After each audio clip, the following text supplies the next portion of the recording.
আমরা নিজেদেরকে খুশি রাখার জন্য কত রকমই না চেষ্টা করি, কিন্তু নিজেরাই নিজেদের যে খুশি রাখতে পারি এ কথা আমরা কেউ ভাবি না। এক শিক্ষক বলতেন, জীবনে যা কিছুই করো না কেন নিজেকে খুশি রাখার কারণ অন্য কারোর মাঝে খোঁজার চেষ্টা করো না।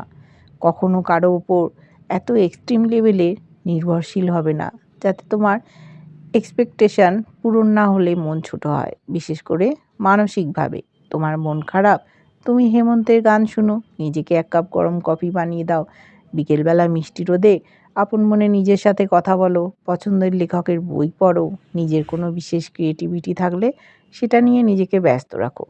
অন্যকে ব্যঙ্গ করে স্ট্যাটাস লেখা, নিজের দুঃখ দুর্বলতা জনসম্মুখে প্রকাশ করা কোনো বুদ্ধিমান মানুষের কাজ নয়।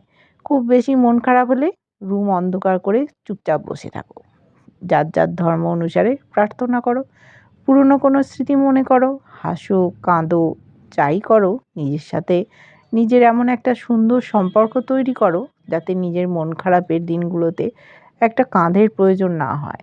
যদি কোনো কাজে সফল হও নিজেকে ট্রিট দাও, যদি অকৃতকার্য হও নিজের সাথে অভিমান করো, নিজের সাথে প্রতিজ্ঞাবদ্ধ হও, তবে অন্য কারো চোখে নিজের পারফেকশন খোঁজার চেষ্টা করো না।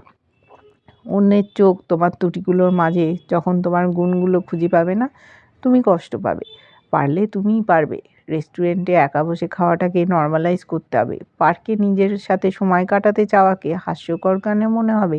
যদি সম্ভব হয় ফাইন্যান্সিয়ালিও নিজেকে প্রতিষ্ঠিত করতে হবে, যাতে তীব্র মুড সুইংয়েও নিজেকে একটা চকোলেট উপহার দিতে পারো, নিজের জন্মদিনে নিজেকে গিফট দিতে পারো, অথবা পাড়ার সুবিধা বঞ্চিত শিশুদের নিয়ে জন্মদিনের আনন্দ ভাগাভাগি করো। নিজের পছন্দের ড্রেসটা টাকা জমিয়ে হলেও নিজের জন্য কিনে দিতে পারো। মাঝে মাঝে নিজেকে কিছু ফুল দেবে, ঘরের এক কোণায় ফুল থাকবে, সুন্দর একটা গন্ধ ছড়াবে, মন আপনা আপনি ভালো হয়ে যাবে। সবাইকে খুশি রাখাও তোমার দায়িত্ব না। দুনিয়ার কারো পক্ষেই সবাইকে খুশি করা সম্ভব না। যেখানে পারবে না, না বলাও শিখতে হবে। আমার বাবা মা আমাকে এমন করে তৈরি করেনি, আমার বন্ধু আমাকে সময় দেয় না, আমার কাছের প্রিয়জন আমার সাথে ঠিকমতো কথা বলে না, আমার জন্য সময় নেই, এসব উপদ্রবের সৃষ্টি করবে না। আমাদের ভাষায় যেটা অ্যাটেনশান, অন্যের জন্য এই চাওয়াগুলো অযথা টেনশন মাত্র। কেন নিজেকে অন্যের বিরক্তির কারণ বানাবেন, তাই না?